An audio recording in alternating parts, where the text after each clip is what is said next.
Hello प्यारे बच्चों, मैं सुरेश कुमार आपका स्वागत करता हूं आपके चहते YouTube चैनल स्टडी विद गुरुजी में। मैं आज बेहतरीन कॉन्सेप्ट के साथ आपके सामने लेकर आया हूं जीव जनन कैसे करते हैं। जो मैं गागर की सागर सीरीज चला रहा था, उस गागर में सागर सीरीज के तहत मैं आपको आज बताऊंगा कि किस तरह जीव जो जनन करके एक नवीन संतान की उत्पत्ति करते हैं।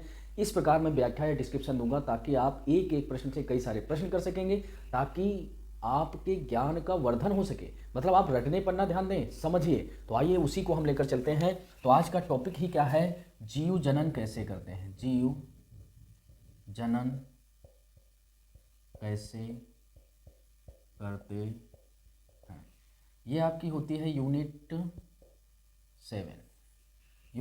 जीव जनन कैसे करते हैं। तो यहाँ से पहले बच्चों देखिए, जीव जनन ही कैसे करते हैं। तो पहला ही प्रश्न आपके सामने है, क्या है? अलैंगिक जनन मुकुलन द्वारा होता है। अलैंगिक जनन मुकुलन द्वारा होता है तो किस में होगा? अमीबा में, ईस्ट में, प्लाज्मोडियम में या इग्लिना में। तो यहाँ से प्यारे बच्चों सबसे पहले आपको समझना होगा जनन।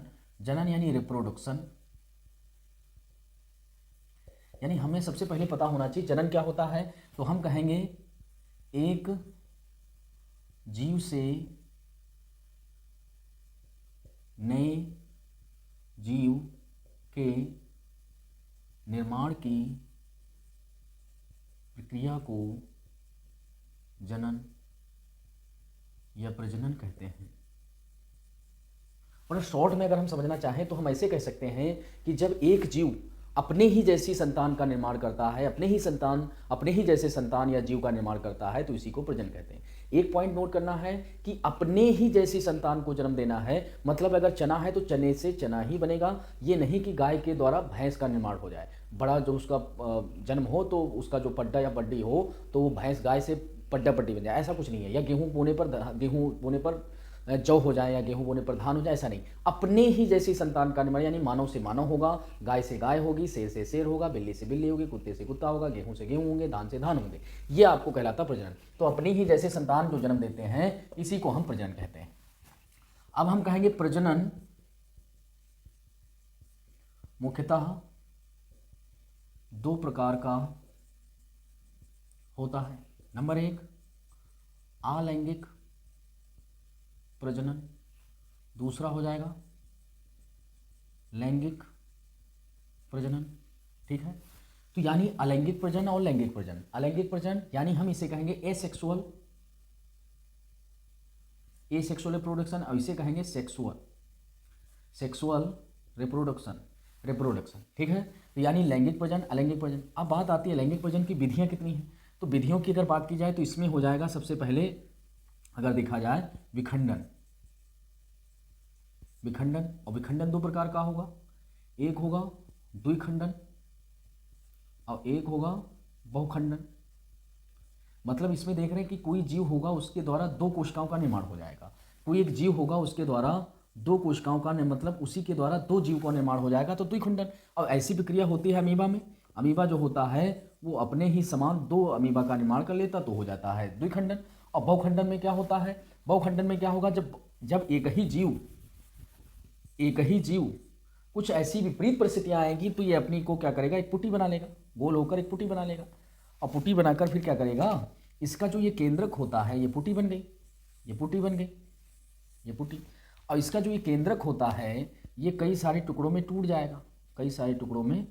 जाएगा। इस प्रकार अनुकूल जब परिस्थितियां मिलेंगी तो ये पुटी फट जाएगी और इसके द्वारा ये सारे बीजाणु जो हैं अमीबी निकल आएंगे। जैसे अमीबा है तो इससे एक नया अमीबा बनकर तैयार हो जाएगा, यानी एक नए अमीबा बन जाएंगे। तो इस प्रकार हम देखेंगे बहुत सारे बन जाएंगे, तो इसे हम कहेंगे बहुखंडन।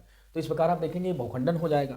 इसी प्रकार इसी प्रक्रिया में ये जब हो जाएगा तो आप देखिए अगला हम चले तो हम क्या बताएंगे? दूसरा होता है मुकुलन।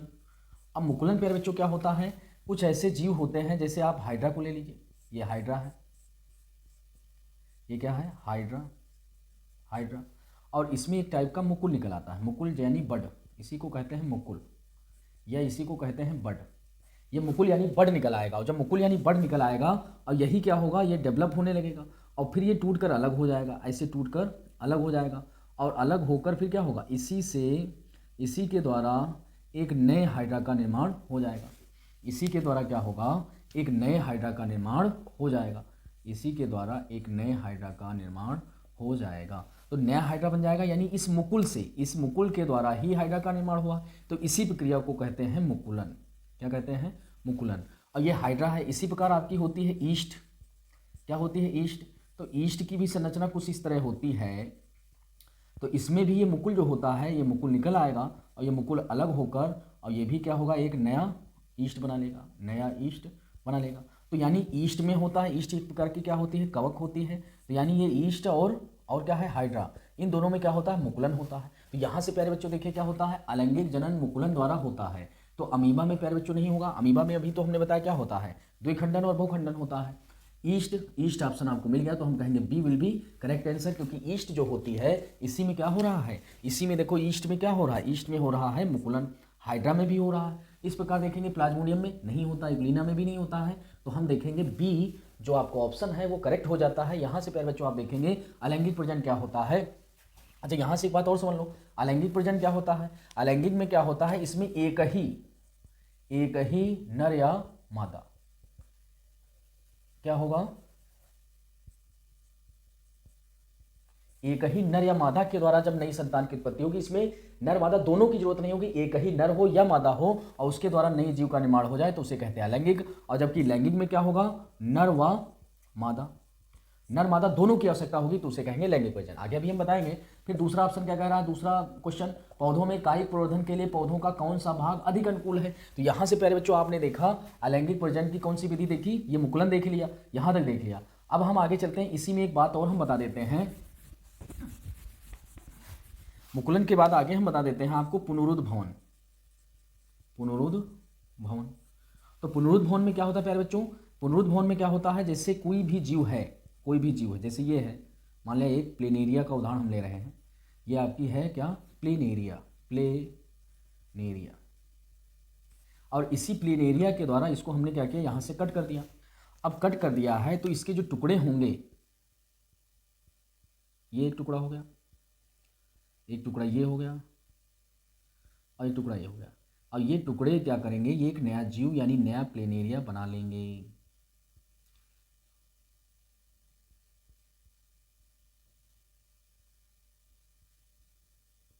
यानी इससे क्या होगा, एक प्लेनेरिया को हमने काट दिया, काट कर 3 टुकड़े हो गए, इन टुकड़ों से भी एक नया प्लेनेरिया बन जाएगा, ये हर टुकड़े से बन जाएगा। तो यानी इसी प्रकार के प्रजनन को कहते हैं पुनरुद्ध भवन, इसी प्रकार के प्रजनन को कहते हैं पुनरुद्ध भवन। तो लेकिन यहाँ पर क्या कह रहा है, पौधों में कायिक प्रवर्धन। तो आइए प्यारे बच्चों हम कायिक प्रवर्धन समझ लेते हैं क्या होता है।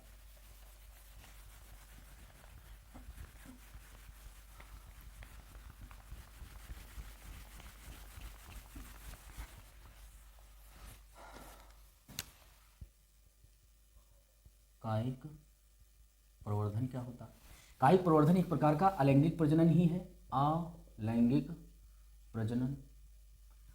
प्रजनन ही है। क्यों, क्योंकि इसमें जो पौधे के होते हैं, पौधों या फिर आप कह लीजिए जीव के कायिक अंगों द्वारा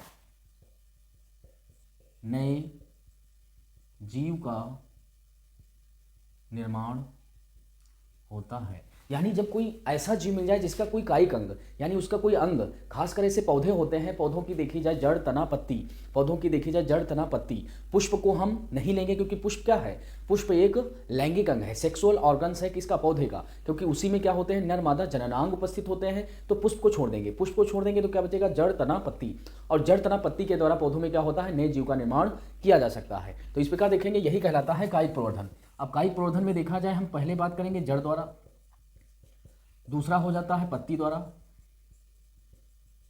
तीसरा देखा जाए तो हो जाता है तना द्वारा। तो यानी हम देखेंगे जड़ द्वारा, तना द्वारा, जड़ द्वारा, तना द्वारा, पत्ती द्वारा, जड़ द्वारा, पत्ती द्वारा, तना द्वारा होता है। तो जड़ द्वारा किसमें होगा, जड़ द्वारा बहुत ऐसे जीव हैं जिसमें जड़ द्वारा हो जाता है प्रजनन। तो इसमें देखेंगे कौन सा हो जाएगा, जैसे देखा जाए पुदीना हो जाएगा। इसी प्रकार देखा जाए शीशम होता है। पत्ती में देखी जाए तो ब्रायोफिलस या अजूबा कहते हैं, अजूबा। और तना द्वारा तो बहुत सारे होते हैं, जैसे गुलाब है आपका, जैसे गन्ना है आपका, जैसे आलू है आपका, ठीक है। इस प्रकार आप देखेंगे इसमें क्या होता है, जड़ के द्वारा नया पौधा बन जाए, पत्ती के द्वारा नया पौधा बन जाए, तना के द्वारा नया पौधा बन जाए। तो यहाँ से आपसे क्या कह रहा है, कायिक प्रवर्धन के लिए पौधों का कौन सा भाग अधिक अनुकूल है। तो आप देखेंगे ज़्यादातर हम क्या करते हैं, ज़्यादातर हम किसका प्रयोग करते हैं, तने के। तो जड़ से भी हो जाएंगे, पत्ती से भी, तने से भी। कायिक प्रवर्धन जड़, तना, पत्ती तीनों के द्वारा हो जाएगा, लेकिन सबसे उचित, सबसे अच्छा अगर अनुकूलन देखा जाए तो तने के द्वारा ज़्यादा बेटर है। इसीलिए तने के द्वारा भी कई प्रकार के कृत्रिम प्रवर्धन की विधियां भी अपनाई जाती हैं। कलम का लगाना, गुटी कलम लगाना, ये सारी विधियां अपनाई जाती हैं, जिसके द्वारा नए जीव या नए पौधे का निर्माण होता है। तो सबसे अनुकूल कौन सा है, तो हम कहें कौन सा भाग अधिक अनुकूल है, तो जड़ भी है, पत्ती भी है, लेकिन प्रकलिका भी होती है, लेकिन सबसे अधिक अनुकूल जो कोई है तो वो तना होता है। सबसे अधिक अनुकूल कौन होगा, तो तना हो जाएगा। इस प्रकार तना आपका ये विकल्प सही हो जाएगा, यानी स्टेम। स्टेम जो सही हो जाएगा तो हम कहेंगे C option will be correct answer, C option ही आपका उचित आंसर हो जाएगा। आगे अगर हम चलें तो तीसरा प्रश्न क्या कह रहा है, पत्तियों पर कलियां विकसित होती हैं। तो यहां पर देखो, कह रहा है पत्तियों पर कलियां, तो यहां देखो पत्ती कौन है, पत्ती द्वारा किसमें हो रहा, ब्रायोफिलस में, यानी अजूबा में। तो अगर पत्ती की हम बात करें तो ये इस तरह कुछ पत्ती होती है, अजूबा की इस तरह पत्ती होती है। इस पत्तियों में क्या होता है, इस पत्तियों में क्या होता है, कलिकाएं निकलने लगती हैं।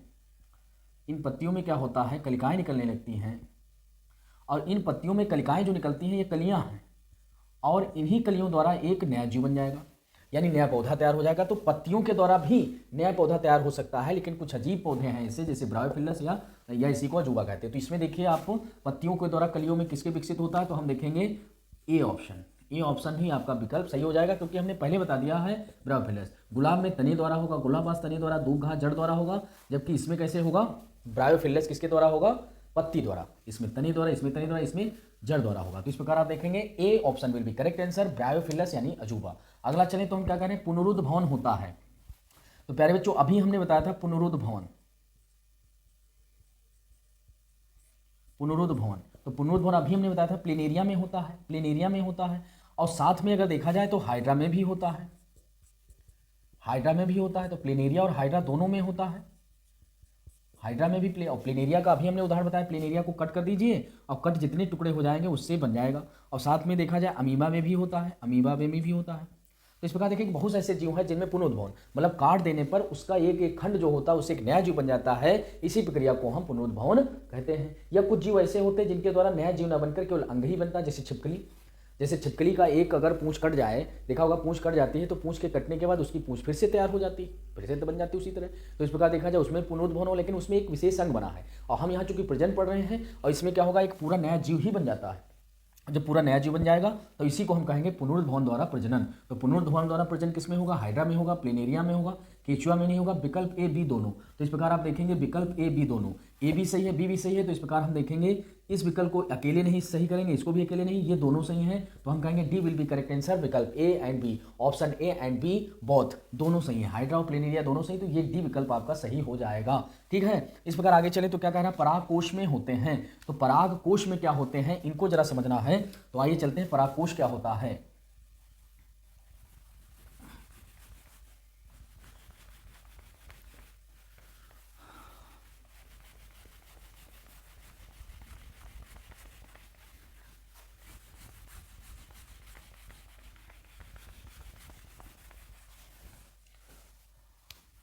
तो पराग कोश में होते हैं। तो यहां से प्यारे बच्चों आपको सबसे पहले ये समझना होगा, एक पुष्प की संरचना आपको समझनी होगी। ये देखो पुष्प है, ये है पुष्पासन, ये पुष्पासन हो जाएगा, और इसी के ऊपर ये आपका हो जाता है स्त्री केसर, और इसी में कुछ निकले होते हैं पुष्प के नर भाग,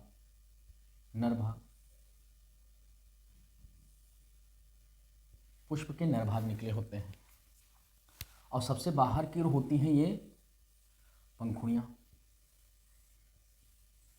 इसमें। और यहां पर देखा जाए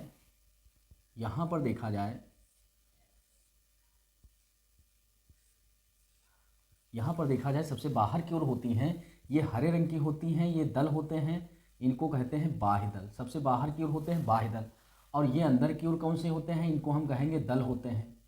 ये रंगीन भाग होता है, दल ये क्या है, रंगीन भाग, ये रंगीन होते हैं। पुष्प का जो रंगीन भाग होता है, जो देखने योग्य भाग होता है, जैसे गुलाब की पंखुड़ियाँ, गेंदा की पंखुड़ियाँ, ये सब क्या होते हैं, दल होते हैं। चूंकि ये बहुत सारे हैं इसलिए इनको कहते हैं दल पुंज। बाह्य दल हैं लेकिन इसमें भी बहुत सारे हैं तो इनको कहेंगे बाह्य दल पुंज। और ये कैसे होती हैं, हरे रंग की होती हैं, ये हरी होती हैं। अब ये जो आपको भाग दिख रहा है ये क्या है, ये आपका कहलाएगा पूरा का पूरा स्त्री केसर। ये पूरा यहाँ से लेकर यहाँ तक स्त्री केसर होगा और इसके बीच में होता है बीजांड, बीजांड होता है। सबसे ऊपर वाला ये भाग कहलाता है वर्तिकाग्र, वर्तिकाग्र। ये कहलाता है वर्तिका और ये कहलाता है अंडाशय, अंडाशय। ये बीच में कहलाता है बीजांड, बीजांड। अब ये क्या भाग है, अगर ये देखा जाए तो ये कहलाते हैं पुंकेसर। पुंकेसर का ये ऊपर वाला भाग कहलाता है पराग कोश, ये परागकोश हो जाएगा। तो ये पुष्प की संरचना होती है। अगर हम इस भाग को अलग कर लें, देखिए ये ऐसे है और ये ऐसे हम बना लें, तो अगर देखा जाए ये आपका परागकोश हो गया, ये आपका ये क्या हो गया, परागकोश। और इसको अगर कट करें तो इसमें बहुत सारे चूर्ण समान होते हैं, पाउडर के समान। तो इसमें होते क्या हैं, छोटे छोटे पराग कण होते हैं। ये जो पाउडर के समान कण होते हैं इस परागकोश में, इसी को हम कहते हैं, परागकोश के अंदर होते हैं, इसी को हम कहते हैं पराग कण। अच्छा, यहाँ से एक बात और समझनी, पुंकेसर क्या है, ये पुष्प का नर भाग है और स्त्री केसर क्या है, ये क्या है, मादा भाग है। कैसा भाग है, मादा भाग है। तो यहाँ से प्यारे बच्चों आपने क्या समझा, परागकोश में होते हैं। तो यहाँ से क्लियर हो गया कि ये जो परागकोश था, इस परागकोश में क्या होते हैं, पराग कण होते हैं। तो परागकोश में होते हैं पराग कण। बाह्य दल नहीं होगा क्योंकि भैया बाह्य दल तो सबसे बाहर है, बाह्य दल तो बाहर है, जो हरे रंग की होती पंखुड़ियाँ बाह्य दल होंगी। बीजांड नहीं होगा क्योंकि बीजांड तो ये है आपका, बीजांड तो ये है, ये भी नहीं होगा।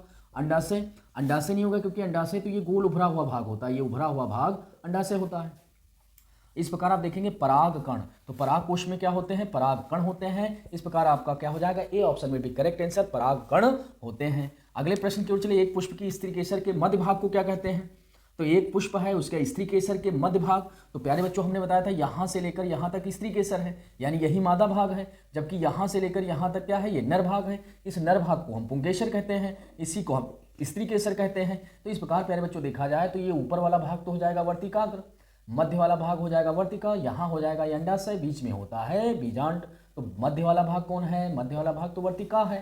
तो इस प्रकार देखेंगे क्या हो जाएगा, वर्तिकाग्र होगा नहीं, ये तो सबसे ऊपरी भाग है। अंडाशय तो उभरा हुआ भाग होता है, बीजांड, बीजांड तो इसके मध्य में होता है, वर्तिका। इस प्रकार आप देखेंगे वर्तिका ऑप्शन सही हो जाएगा। तो हम देखेंगे D will be correct answer आपका हो जाता है। तो ये पुष्प की संरचना हो जाती है। और यही पुष्प का क्या है, ये पुष्प ही क्या है, ये पुष्प ही क्या है, पौधों का, पौधों का लैंगिक अंग है, लैंगिक अंग है, क्योंकि इसी में होगा, इसी में नर मादा के द्वारा नवीन संतान की उत्पत्ति हो जाएगी।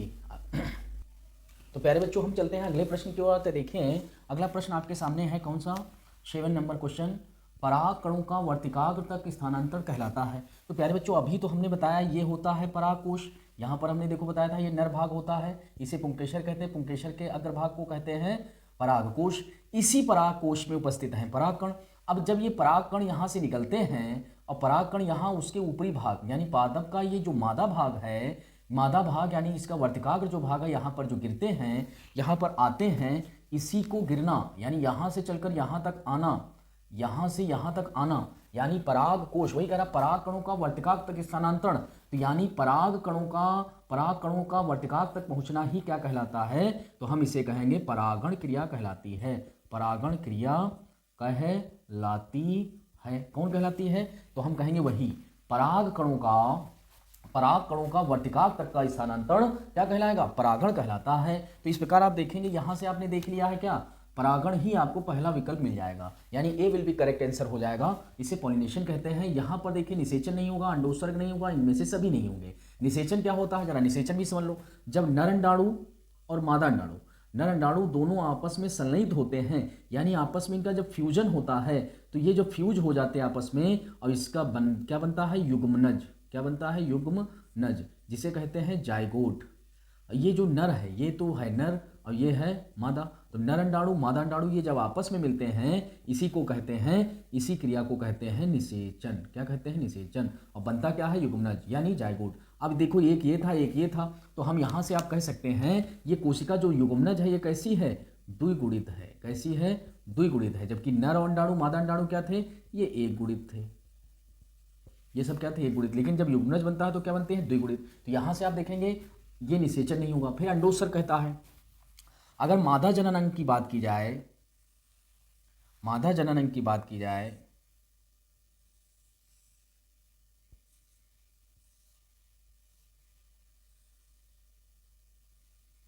मादा जनन अंग की बात की जाए तो मादा जनन अंग आप देखिए तो ये हो जाएगा गर्भाशय, ये गर्भाशय हो जाएगा, ये हो जाएगी अंडवाहिनी, ये हो जाएगी अंडवाहिनी, और ये हो जाएगा अंडाशय, अंडाशय। तो यहाँ से क्या होता है, अंडोत्सर्ग होगा, यानी अंडे का निकलना, यानी अंडा निकलेगा। तो यानी मादाओं में क्या होते हैं, अंडे कितने होते हैं, 2। और ये यहाँ पर क्या होता है, योनि मार्ग होता है, ये योनि मार्ग होता है, वैजिना होती है। तो इस प्रकार आप देखेंगे यहाँ अंडाशय से क्या निकलेगा, अंडा निकलेगा। और जब यहाँ से नर का अंडाणु यानी शुक्राणु जाएगा तो इसमें जो ये फ्यूजन होता है यही निषेचन। तो पहली बात तो आपको समझना है कि अंडाशय से निकलता है अंडा मादाओं में। दूसरी बात आपको समझना है, जब मैथुन क्रिया द्वारा जब ये शुक्राणु मादा में प्रवेश करता है, जब मादा में प्रवेश करेगा तो इसमें प्रवेश करने के बाद निषेचन हो जाएगा, जो को हमने बताया नर मादा आपस में फ्यूज हो जाएंगे, इसी को हम निषेचन कहते हैं। इसी को क्या कहते हैं, निषेचन कहते हैं। तो यानी ये अंडोत्सर्ग कहलाया, निषेचन कहलाया। निषेचन जब हो जाएगा तो यहाँ क्या बन जाएगा, युग्मनज बन जाएगा, और यही आगे चलकर क्या बना लेगा, भ्रूण बना लेगा। और ये भ्रूण क्या होगा, इस गर्भाशय में इसका क्या हो जाता है, प्लांटेशन हो जाता है यहाँ पर, और यहीं से क्या बन जाएगा, इस शिशु का निर्माण हो जाता है, शिशु का निर्माण हो जाता है। यानी फिर से देखिए, सबसे पहले अंडोत्सर्ग होगा, मैथुन क्रिया होगी जिसके द्वारा नर शुक्राणु आएगा, आपस में निषेचन होगा, निषेचन से युग्मनज बनेगा, युग्मनज से भ्रूण बनेगा, और ये भ्रूण क्या होगा, ये जो गर्भाशय होता है, गर्भाशय की दीवार में क्या होगा, यहाँ पर प्लांटेशन हो जाता है, यही डेवलप होकर एक शिशु का निर्माण कर लेता है। इस प्रकार ये मादा जनन अंग होता है। तो यहाँ से प्यारे बच्चों आप देखेंगे क्या होगा, अंडोत्सर्ग, ये भी नहीं होगा। आगे चलते हैं अगले प्रश्न की ओर। क्या कह रहे हैं, निम्न में से किसमें पुष्प एकलिंगी होते हैं। तो प्यारे बच्चों पुष्प एकलिंगी का मतलब होता है जिसमें एक ही लिंग हो, एक ही लिंग हो। अब एक ही लिंग कौन हो, चाहे वो नर हो या मादा हो, चाहे नर हो या मादा हो, नर हो या मादा हो, एक ही होना चाहिए। तो एक ही सिर्फ किसमें होगा, मटर में भैया नहीं होता, मटर में दोनों होते हैं, गुलाब में दोनों होते हैं, अंगूर में दोनों। तो पपीता एक ऐसा पौधा है, यानी पपाया यानी D will be correct answer. पपीता में क्या होते हैं, एक ही पौधे में एक ही लिंग होगा, या तो नर होगा या तो मादा पुष्प होंगे। अगला चलते हैं, तो कीट परागण होता है। तो कीट परागण क्या होता है, जरा इसको भी समझ लो। तो अभी प्यारे बच्चों हमने बताया था, जब पराग कोश निकलकर वर्तिकाग्र तक पहुंचेंगे तो इसी को हम क्या कहेंगे, इसी को हमने बताया था परागण कहते हैं। तो यानी यहां से आपको समझना है परागण होता कितने प्रकार का है। परागण मुख्यतः होता है 2 प्रकार का। कैसे पता करेंगे, देखते हैं जरा। तो परागण 2 प्रकार का, अगर स्वयं हो जाए तो स्वपरागण, और अगर किसी के द्वारा हो तो क्या होगा, परपरागण। तो यहां से प्यारे बच्चों आप क्या समझेंगे, परागण कितने प्रकार का होता है, तो हम कहेंगे 2 प्रकार का, स्वपरागण परपरागण। यानी इसमें कि इस पौधे के अगर इसी में गिर जाएं, अगर वर्तिकाग्र तक पहुंच जाए तो इसे कहेंगे स्वपरागण। और अगर कोई दूसरा पुष्प है, एक पुष्प ये है, एक पुष्प ये है, मान लिया यहां से निकलकर किसी माध्यम से, किसी अन्य माध्यम से पहुंचते हैं, जैसे वो कीट द्वारा पहुंच गए, जैसे वायु द्वारा पहुंच गए, जैसे जल द्वारा पहुंच गए, कोई और माध्यम अगर है, कीट वायु जल, उसके द्वारा पहुंचते हैं, तो इसी को हम कहते हैं परपरागण। तो एक ऐसा पौधा है मक्के में ऐसा नहीं होता है, पक्षी द्वारा होता है, इसमें वायु द्वारा होता है, इसमें भी नहीं होगा। तो इस प्रकार देखेंगे कि साल्विया एक पौधा है, साल्विया एक ऐसा पुष्प है जिसमें कीट द्वारा ही परागण होता है। तो यानी कीट परागण इसमें साल्विया में हो जाता है। तो याद रखना, कीट परागण किसमें होता है, साल्विया एक पौधा होता है। इसकी बनावट ही ऐसी पुष्प की होती है कि इसमें क्या होगा, इसमें इस पुष्प में क्या होगा, ऐसी बनावट होती है जिसके कारण इसमें केवल कीट ही पहुंच पाता है, जिसके कारण नहीं होता है। तो इस प्रकार देखेंगे आपका कीट परागण किसमें होगा, साल्विया में। तो ए विल बी करेक्ट आंसर हो जाएगा। समझ गए प्यारे बच्चों। अब देखिए द्विनिषेचन। अब देखो प्यारे बच्चे, यहां से आपको क्या समझना है, यहां से जैसे ये परागकण निकला तो ये परागकण अंकुरित होना शुरू कर देता है और इसके बीजांड से लग जाता है। ये देखो बीजांड से लग जाएगा, और जब बीजांड से लग जाएगा तो इसी बीजांड में क्या होंगे, 2 युग्मक निकलेंगे, और ये युग्मक दोनों यहाँ पर पहुंच जाते हैं बीजांड में। ये दोनों बीजांड में पहुंच जाएंगे तो एक बार ये जो मादा है उससे संयुग्मित होगा, यानी क्या बन जाएगा, निषेचन हो जाएगा। और जो दूसरा नर है वो दूसरी बार होगा, मतलब एक बार ये बन गया, दूसरी बार एक बार और होता है तो ये त्रिसंलयित हो जाती है, यानी दोबारा इसमें दोबारा दूसरी बार फिर से निषेचन होता है। यानी आवृत बीजी पौधे जो होते हैं उनमें दोबारा एक बार फिर से निषेचन होता है। इसी को हम कहते हैं द्विनिषेचन, इसी को कहते हैं द्विनिषेचन या दोहरा निषेचन। तो यानी दोहरा निषेचन आप समझ पाए, दोहरा निषेचन पाया जाता है जंतुओं में तो बिल्कुल नहीं होता है, पौधों में हम मान सकते हैं लेकिन सभी में नहीं होता है। चीड़ में तो बिल्कुल नहीं होगा, क्योंकि ये क्या होते हैं, अनावृत बीजी पौधे होते हैं। तो आवृत बीजी पौधों में ही केवल होता है। ध्यान रखना, इन्हें कहते हैं एंजियोस्पर्म प्लांट, एंजियोस्पर्म प्लांट या कहते हैं आवृत बीजी। आवृत बीजी का मतलब होता है, आवृत बीजी का मतलब होता है बीजों के ऊपर आवरण, जैसे आम, जैसे आम, जैसे सेब, जैसे धान, मतलब जिसमें बीजों के ऊपर आवरण होता है उन्हीं को आवृत बीजी कहते हैं। तो आवृत बीजी में ही केवल क्या होता है, दोहरा निषेचन या द्विनिषेचन होता है। अगले प्रश्न की ओर चलें तो प्यारे बच्चों देखिए क्या होगा। तो प्यारे बच्चों अगर आप इससे बेहतरीन कॉन्सेप्ट हम अभी लेकर आएंगे, आप देखिए अगले प्रश्न जो है बहुत बेहतरीन है। बस अगर हमारे चैनल पर पहली बार आए तो चैनल को सब्सक्राइब कर लीजिए, वीडियो को ज़्यादा से ज़्यादा शेयर कर दीजिए और कमेंट के माध्यम से हमें पॉजिटिव थॉट या निगेटिव थॉट जरूर दीजिए। वीडियो को प्लीज़ आप शेयर कर दीजिए। तो आइए चलते हैं, देखते हैं अगला प्रश्न क्या है। निषेचन के बाद पुष्प का कौन सा भाग फल में बदल जाता है। तो प्यारे बच्चों देखो, इसमें निषेचन हो गया। अब जब निषेचन हो जाएगा तो निषेचन के बाद क्या होगा जरा देखते हैं।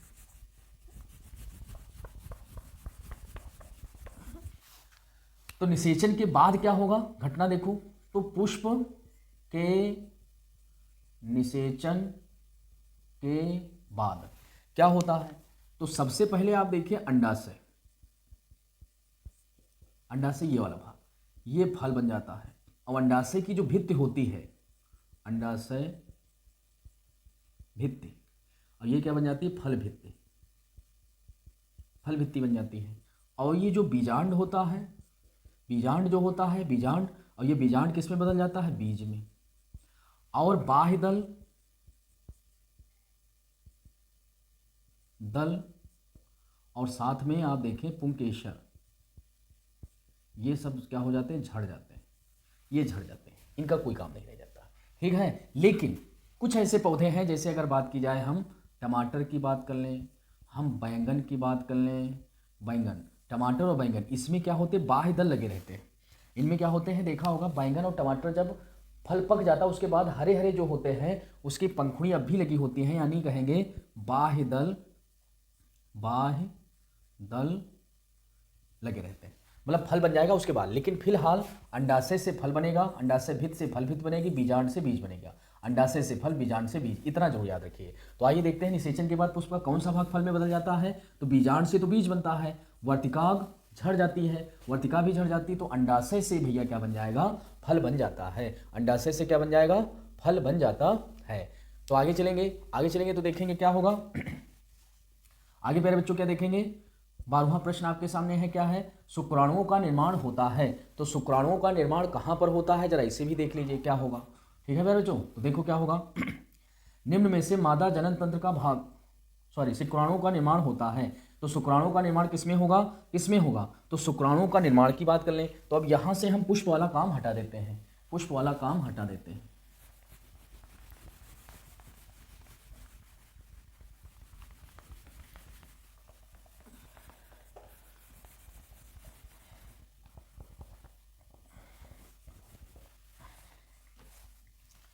तो यहाँ से देखिए शुक्राणुओं का निर्माण होता है। तो प्यारे बच्चों आप देखिए एक वृषण कोश होता है, और इस वृषण कोश में क्या होते हैं, दो वृषण होते हैं। ये क्या होते हैं, वृषण होते हैं, और ये क्या है, वृषण कोश है।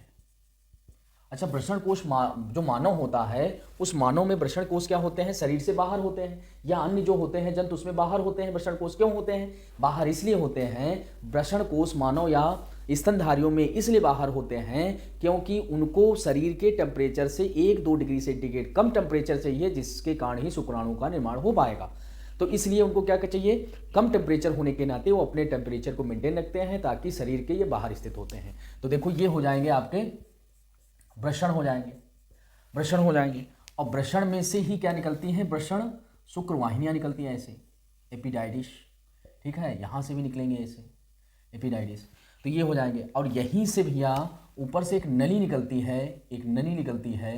ये नली जो निकली होती है इसी को हम लिंग कहते हैं या पेनिस, पेनिस कहते हैं, ठीक है। तो ये पेनिस हो जाएगा, इसी के माध्यम से यहाँ पर ये जो आपके होते हैं यहीं पर शुक्राणुओं का निर्माण होता है। तो हम कहेंगे वृषण में, वृषण में निर्माण होता है। ये है क्या, ये है नर जनन तंत्र, ये पुरुष का क्या है, नर जनन तंत्र है। क्यों, क्योंकि ये आपका वृषण कोश हो गया, ये वृषण हो गई, और यहाँ पर क्या होती है, यहाँ पर होती हैं अधिवृषण, यदि वृषण होता यहीं से नलिकाएं निकली होती हैं जिन्हें हम कहते हैं शुक्रवाहिनी। शुक्रवाहिनी यानी शुक्राणुओं को ले जाने का काम करती हैं। तो शुक्रवाहिनी होती है इस प्रकार, देखिए दोनों साइड में क्या होते हैं, यहाँ पर क्या बनते हैं, शुक्राणुओं का निर्माण हो जाता है। और शुक्राणु की अगर बनावट की बात की जाए तो शुक्राणु देखो किस प्रकार होता है, तो इस तरह शुक्राणु की बनावट होती है। ये कोशिका होती है, यहाँ पर आपके प्यारे बच्चों क्या होते हैं, माइटोकांड्रिया बहुत सारी होती है छोटी छोटी। तो आप देखेंगे ये आपका हेड कहलाता है शुक्राणु का, और ये कहलाती है नेक, ये कहलाती है नेक, और ये कहलाती है टेल। 3 भाग होते हैं। और ये टोटल क्या है आपका, ये है शुक्राणु, या इसी को कहते हैं स्पर्म।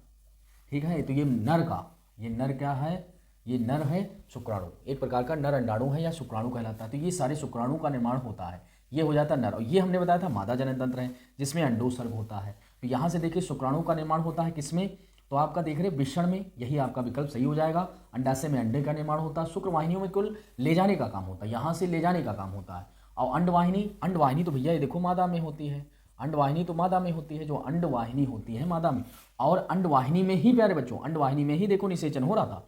तो तुमसे पूछा गया मानव में निषेचन की प्रक्रिया कहाँ होती, तो हम कहेंगे फॉल्पियन ट्यूब यानी अंडवाहिनी में होती है। अंडवाहिनी या इसी को डिंब वाहिनी भी कह देते हैं, कंफ्यूज मत हो, डिंब वाहिनी भी कह देते हैं, डिंब वाहिनी या अंडवाहिनी या फॉल्पियन ट्यूब भी कह देते हैं। इस प्रकार आप देखेंगे ये हो जाएगा नर जनन तंत्र, और ये क्या हो जाता है प्यारे बच्चों, ये हो जाता है मादा जनन तंत्र। ये मादा जनन तंत्र है, ये नर जनन तंत्र है। इस प्रकार आप देखेंगे नर जनन तंत्र मादा जनन तंत्र दोनों हो जाते हैं। शुक्राणु में निर्माण वृषण का होगा, ए विल बी करेक्ट आंसर हो जाएगा। आगे चलेंगे, अगला प्रश्न है, क्या कह रहा, निम्न में से मादा जनन तंत्र का भाग नहीं है, तो कौन नहीं है, तो यहाँ से प्यारे बच्चों देखो इसमें अंडाशय है, हाँ है। फिर क्या कह रहा, गर्भाशय, गर्भाशय भी है, देखो। फिर क्या कह रहा है, योनि मार्ग, योनि भी नहीं, योनि तो इसमें है लेकिन यहाँ पर विकल्प नहीं है। फिर कह रहा अंडवाहिनी, तो अंडवाहिनी भी तो है। यहाँ पर कह रहा शुक्रवाहिनी, शुक्रवाहिनी तो भैया यहाँ पर था, ये देखो। तो ये नर का हो गया। तो मादा जनन तंत्र में कौन सा भाग नहीं है, तो भैया यही नहीं है। तो हम कहेंगे सी विल बी करेक्ट आंसर। सी ही विकल्प ऐसा है जो मादा जनन तंत्र से नहीं नर जनन तंत्र से अटैच होता है। इस प्रकार प्यारे बच्चों आप देखेंगे आपका ये बहुत सारे प्रश्न पूरी श्रृंखला हम लेकर आ गए। इसमें जितने भी प्रश्न थे इस पार्ट से हमने सभी प्रश्न वेरी वेरी इंपॉर्टेंट जो प्रश्न है उनको हम लेकर आए थे। इनको आप देखिए, समझिए और समझ कर आंसर दीजिए ताकि आपकी विकास बुद्धि का हो सके और अपने माइंड को डेवलप कर सकें और अच्छे अच्छे नंबर गेन कर सकें। यहाँ तक आपने विजिट किया, बहुत बहुत धन्यवाद। और हमारे चैनल पर पहली बार आए तो सब्सक्राइब कर लीजिए, वीडियो को शेयर कर दीजिए, शेयर प्लीज करिए, कम से कम 5 लोगों को शेयर जरूर करिए और साथ में कमेंट जरूर करिए। जय हिंद, जय भारत।